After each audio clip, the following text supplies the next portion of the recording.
Qur'on o'qish xushalliqning manbasidir. Ko'nglingiz yerim bo'lib qolganda, g'amkin bo'lib qolgan chaqda chuqur Qur'on o'qing. U sizga xushalliq va huzur bag'ishlaydi.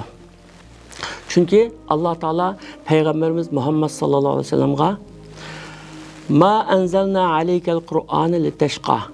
Biz Qur'onni seni baxtsiz qilish uchun tushirmadik degan.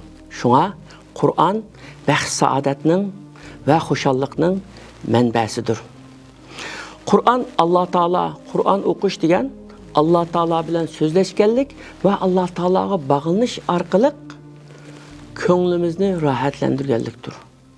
Chunki Qur'on Karim dilning shifosi, ruhning g'izosidir. Va nunazzilu minal Qur'ani ma huwa shifaa'u va rahmatul lil mu'minin. Qur'ondan mu'minlarga rahmat va shifo bo'lgan oyatlarni tushiramiz deydi.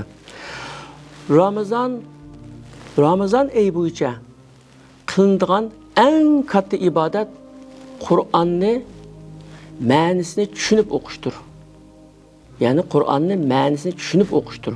Qur'on o'qishni bilmaydiganlar uchun Qur'on Karimni ixlos bilan tinglab berish o'qiganga o'xshash savobli amaldir.